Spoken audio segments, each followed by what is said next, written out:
မြတ်စွာဘုရားရဲ့ဗုဒ္ဓဘာသာအပေါ်ဦးဇင်းရဲ့အမြင်ဦးဇင်းရဲ့ခံယူချက်သဘောထားကိုပြောပြပေးပါတဲ့ကောင်းပါပြီဂေါရမဗုဒ္ဓမြတ်စွာဘုရားဆိုတာဘယ်သူလဲဘုရားဆိုပြီးဘာကြောင့်ကိုးကွယ်နေတာလဲသူ့ကိုဘာဖြစ်လို့ဘုရားလို့ခေါ်တာလဲသူကဘာတွေလုပ်လို့ဘုရားဖြစ်တာလဲဒီမေးခွန်းတွေဟာဒီဘက်ခေတ်မှာမေးတဲ့သူတွေပိုများလာတယ်အဲ့ဒီအထဲမှာလူငယ်တွေဒီနေ့ခေတ်ထဲကလူတွေပိုများနေတယ်ဒီလိုမေးခွန်းတွေအမေးခံပြီဆိုရင်မေးတဲ့သူလက်ခံကျေနပ်လောက်တဲ့အဖြေကိုပြည့်ပြည့်စုံစုံဖြေပေးဖို့လိုတယ်ဖြေလိုက်တဲ့အဖြေကအကြောင်းအကျိုးခိုင်လုံဖို့လိုတယ်မိယိုးဖလားဗုဒ္ဓဘာသာဝင်အဖြစ်ကြီးပြင်းခဲ့ရတဲ့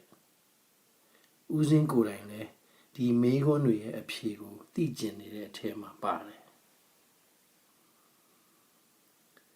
မြတ်စွာဘုရားဗာတရားတွေကျင့်လို့ဘုရားဖြစ်တာလေလို့ဦးဇင်းကိုယ်တိုင်မေးခဲ့တော့ရခဲ့တဲ့အဖြေဘာပဲလို့သိကွာတဲ့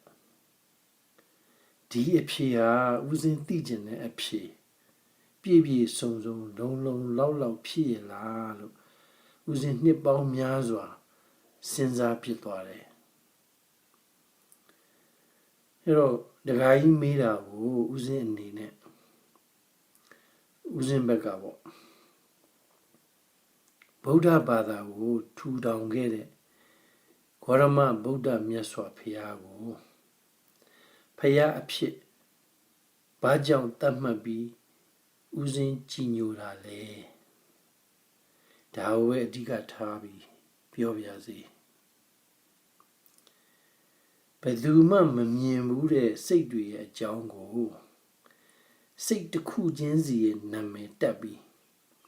ဘယ်စိတ်ကဘယ်လိုတာဝန်မျိုးယူတယ်ဘယ်စိတ်ကဘယ်နားမှာကပ်ပြီးငြိမ်ဖို့ကိန်းအောင်နေတယ်ပောက်ကွဲတယ်ဆိုတဲ့အနေထားကဘယ်စိတ်ကြောင့်ဖြစ်တယ်စိတ်ဆိုတာအာယုန်တွေရှိလို့သာဖြစ်ပေါ်ခွင့်ရတာအာယုန်ဆိုတာဘာကိုခေါ်တယ်ခန္ဓာကိုယ်ရဲ့အာယုန်ကိုလက်ခံတဲ့ပစ္စည်း6ခုရှိနေလို့အပြင်ကလာတဲ့ဆိုင်ရာအာယုံ6ခုနဲ့ထိတွေ့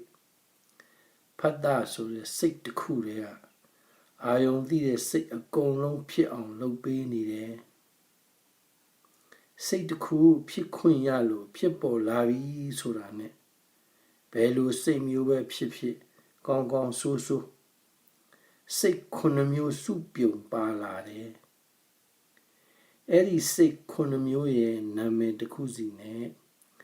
တာဝန်တစ်ခုစီဘယ်လိုယူကြတယ်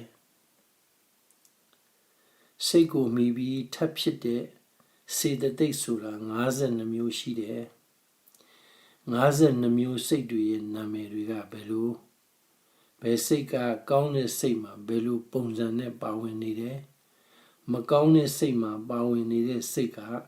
ဘယ်လိုမြှောက်ပင့်ပြီးပျက်စီးအောင်လုပ်နေတယ်ကောင်းတဲ့စိတ်ရောမကောင်းတဲ့စိတ်ရောနှမျိုးလုံးမှာပါတဲ့စိတ်ဆိုတာကဘယ်လိုအဲ့ဒီစိတ်မျိုးကနှမျိုးလုံးမှာပါနေတော့စနစ်တကျခွဲခြားပြီးအသုံးချဖို့လိုတယ်တဲ့ပြီးတော့အာယုံပေါ်မှာမူတည်ပြီးဟိုအပေါ်ဒီအပေါ်သမျှစိတ်တွေတစ်ခုပြီးတစ်ခုပြောင်းရွှေ့နေတာအဆင့်18ဆင့်ရှိတယ်ခန္ဓာကိုယ်နဲ့စိတ်ရှိတဲ့လူမှန်သမျှ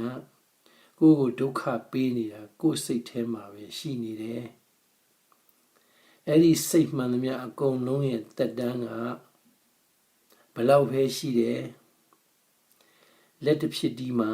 ဂဒေတသိန်းနှုံးအရှိန်နဲ့ဖြစ်ပေါ်နေစဲမှာပဲချက်ချင်းပြက်နေတယ် အဲ့ဒီလိုပြည့်နေတဲ့စိတ်တွေရဲ့အနိစ္စအလျင်ကိုအမိလိုက်သိနိုင်တဲ့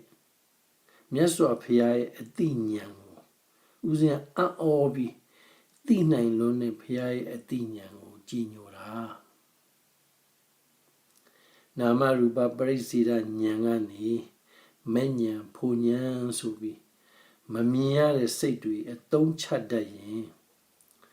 အစွမ်းရှိတဲ့စိတ်အသိဉာဏ်အဖြစ်အစဉ်စဉ်တက်လာတာကို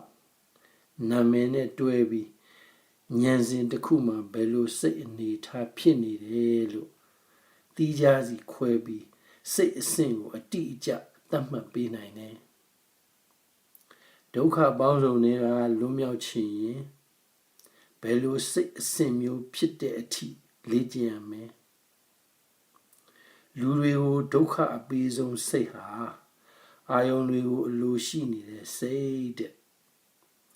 လိုချင်နေတဲ့စိတ်တွေကိုဖယ်ရှားနိုင်ရင်ဘာဖြစ်ရပါလို့ဤညာဖြစ်ရပါလို့ဤဆိုတဲ့စိတ်တွေဖြစ်မလာတော့ဘူးတဲ့ဒုက္ခဖြစ်စေတဲ့လိုချင်နေတဲ့စိတ်တွေမရှိတော့ရင်ရရှိခြင်းဆိုတာလည်းဖြစ်မလာတော့ဘူးတဲ့ဘာဖြစ်လို့လဲဆိုတော့ရအောင်ပြုလုပ်နေတဲ့ကံစွမ်းအားကိုမဲ့ဉဏ်ဆိုတဲ့အသိဉာဏ်စိတ်ကဖြတ်တောက်ဖြစ်စီပြစ်လိုက်လို့တဲ့ဒါဟာမမြင်ရတဲ့စိတ်တွေကိုမမြင်ရတဲ့စိတ်နဲ့ဖယ်ရှားနေတဲ့စိတ်အလုပ်ပဲဒီသဘောတွေကသူများပြောတာနားထောင်ပြီးသိနေုံနဲ့ငါသိပြီလို့ပြောလို့မရဘူးတဲ့သိတဲ့အတိုင်းကိုယ်တိုင်လက်တွေ့ကိုယ်တွေ့သိတဲ့အသိဖြစ်အောင်အားထုတ်ပါတဲ့စိတ်တွေကြောင့်ဒုက္ခဖြစ်နေကြတဲ့လူသားတွေစိတ်တစ်ခုစဖြစ်ပေါ်စေတဲ့ဖတ်တာအစစ်မှာဖြတ်ချတဲ့လေ့ကျင့်ခန်းတစ်ခုတည်းကိုပဲစနစ်တကျလေ့ကျင့်နိုင်ရင်ဆွဲဆွဲမြဲမြဲလေ့ကျင့်နိုင်ရင်စိတ်တွေကြောင့်ဖြစ်နေတဲ့ဆိုင်ရာဒုက္ခတွေ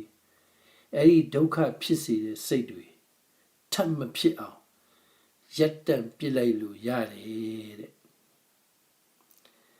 ပရိစ္ဆသမုပ္ပါဖြစ်စဉ်နဲ့အတိအကျပြောနိုင်တဲ့မြတ်စွာဘုရားရဲ့အသိဉာဏ်ကိုဦးဇင်းကြည်ညိုတာသိစရာမှန်တရားဆရာမရှိကိုယ်ပိုင်အသိနဲ့ကိုယ်တိုင်ထိုးထွင်းပြီးအကျွင့်အကြံမရှိအကုန်စင်သိတယ်ဆိုတဲ့အသိဉာဏ်ဟာဦးဇင်းတို့လိုတာမန်လူတွေဘယ်လိုမှကိုစဉ်းစားလို့တွေးလို့ဉာဏ်မမီတဲ့ဘုရားအသိဉာဏ်အဲ့ဒီအသိဉာဏ်တွေကြောင့်ဂေါရမဗုဒ္ဓမြတ်စွာဘုရားကိုဘုရားအဖြစ်စိတ်ထဲမှာသတ်မှတ်ပြီးဦးဇင်းကြည်ညိုတာ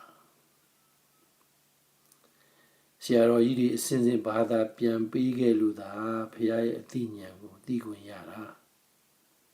အဲ့တော့ဘုရားရဲ့စကားတွေကိုနားထောင်ရင်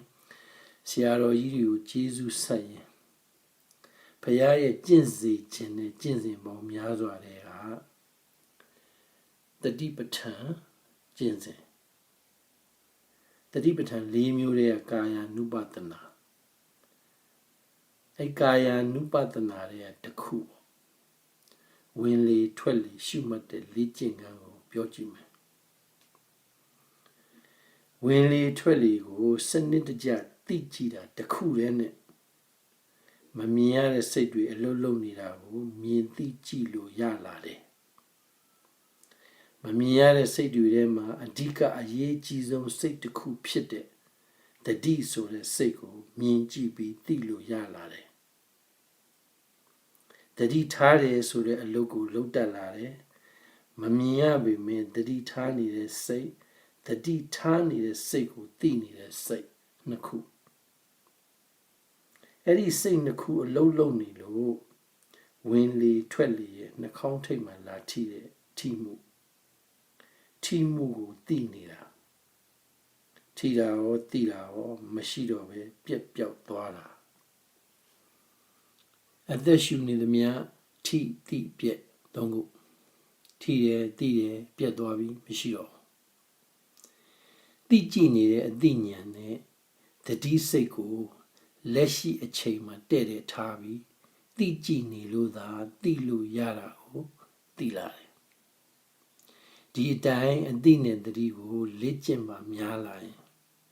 သွားရင်လာရင်နေရင်ထိုင်ရင်ဘာပဲလှုပ်သမျှတွေရဲ့အစအလယ်ဆုံးတွေကိုသိလို့ရလာတယ်ဘာပဲလှုပ်သမျှတွေရဲ့အရာရာဟာပြည့်နေခြင်းနဲ့အဆုံးသတ်နေတဲ့အနိစ္စသဘောကိုသဘောပေါက်လာတယ်အတိညာဏ်ကသိကြည့်နေတဲ့အနိစ္စသဘောအာယုံကိုတတိစိတ်ကယူပေးနေလို့သာသိလို့ရတာကိုထပ်သိတယ်ဒီလိုသိလိုက်တာဟာစိတ်ဆိုတာအလုပ်တစ်ခုပဲလုပ်နေတယ်ဆိုတာသိလာတာပဲဖတ်တာအလုပ်လုပ်တဲ့နေရာကိုရှာလို့တွေ့လာတယ်